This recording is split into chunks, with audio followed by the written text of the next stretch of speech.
Hi, this is Lord Sablin, and today we will be taking a closer look to Nurgle army roster in Total War Warhammer 3. Nurgle has access to some of the tankiest units in the game.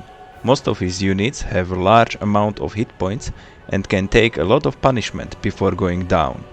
His lack of speed is the biggest problem this roster has, although arguably this is offset by some superb healing abilities of Nurgle lords and heroes. Let us first take a look at Nurgle's legendary lord, Kugaf the Plague Father. This legendary lord serves as an artillery piece, well-rounded caster, and can take a lot of punishment in melee as well.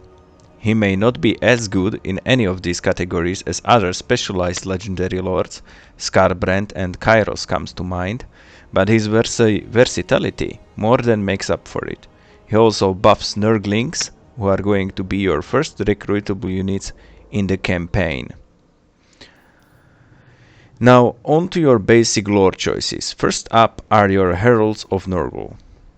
These lords are primarily casters best used as a support for your frontline infantry. You get two choices here: Herald of Nurgle with Death Magic or Lord of Nurgle respectively.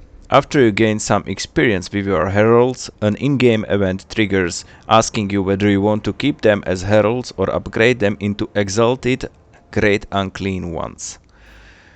These are better in almost every way, but they do cost a bit more. In my personal opinion, they are worth it.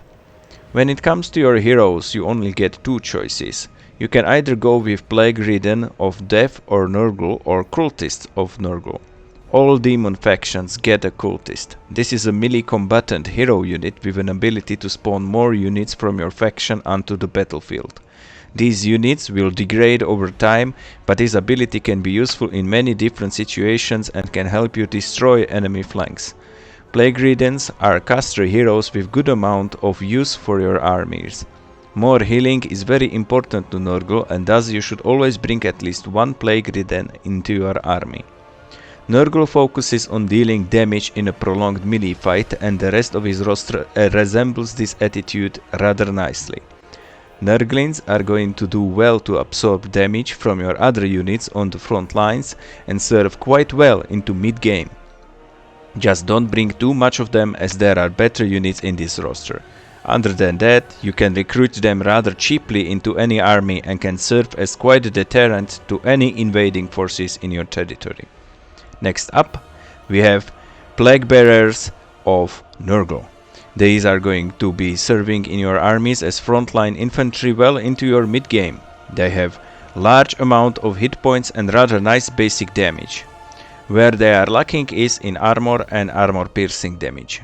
Ranged heavy armies are always going to present a challenge to Nurgle, whose tactics do boil down to creating one huge blob of units and moving it to the enemy at a slow but steady pace. Exalted Plague Bearers of Nurgle are better in every way and even bring solid close-range attack. The problem is that in a blob they will not target the enemy very well, and on their own they are susceptible to ranged, as their armor is pretty much non-existent. Still, a solid frontline unit with good staying power, especially when buffed by your wizards. Your last available infantry unit are Forsaken. These serve similar role as they did in Warriors of Chaos roster. Fast-moving damage-dealing infantry that will deal a lot of damage but will take a lot of damage as well. Best used for flanking, these units will not probably be of much use for a blobbing tactic Nurgle requires to be most effective. For some reason, Plague Toads and Pox Riders of Nurgle are not in a separate cavalry section of the army roster, but rather bunched up with monsters and beasts.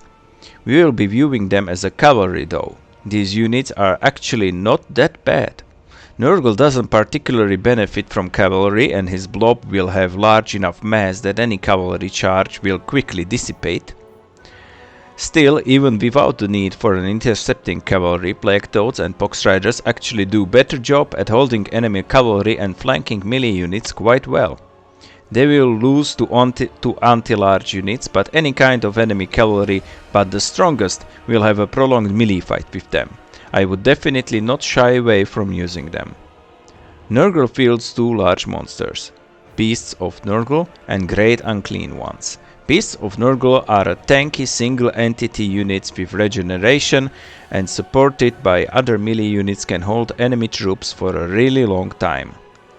Great Unclean Ones are both casters and decent melee units, best to buff up your front line.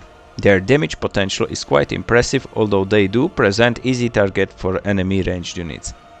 As other demon factions, Nurgle has access to Chaos Spawn. These are not as useful as they were in previous Warhammer games. Their damage is decent, but their staying power is not. These will die quite quickly. I learned to not bring them into any of my demon armies. Other Nurgle units will do their job much better. Nurgle also has access to larger amount of flying units. Aside from Chaos Furies, who you should be avoiding with passion, you have Rotflies, a decent early game flying unit that can disrupt enemy range units from firing. They will not do well in any other situations though. Next we have Plague Drones of Nurgle. These are basically Rotflies with riders on them. These are more useful than Rotflies and can actually stay in melee for longer, but are still going to be susceptible to ranged anti-large and will actually fail to win an engagement with even a bit stronger archers. Plague Drones of Nurgle with death heads are actually pretty good. These can fly over your front line and shoot in the back of the enemy. Against other demon factions like Khorne and Slaanesh, who do not bring a lot of flying units and lack ranged units, this is going to be a terrific unit. It will hold in melee just as long as regular Plague Drones, but ranged attack makes it more worth to bring them along. Lastly, we have Soul Grinders of Nurgle. These are the best Soul Grinder units in the game in my opinion.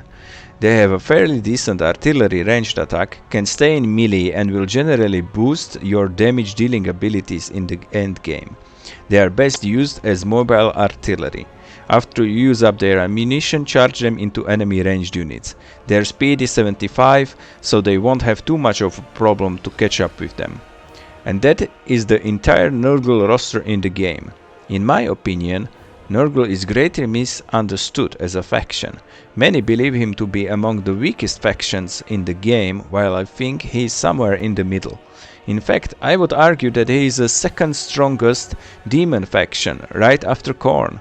While it is true that his weaknesses play right into cards of factions like Kislev, Tzeentch or even Ogre Kingdoms, his healing abilities should overcome anything that enemy can bring. Just stick your units in a blob around Kugaf and you will be fine. Next review I am going to cover Slaanesh, who in my opinion is the weakest faction among Demons of Chaos. Till now, or till then, stay safe and see you next time.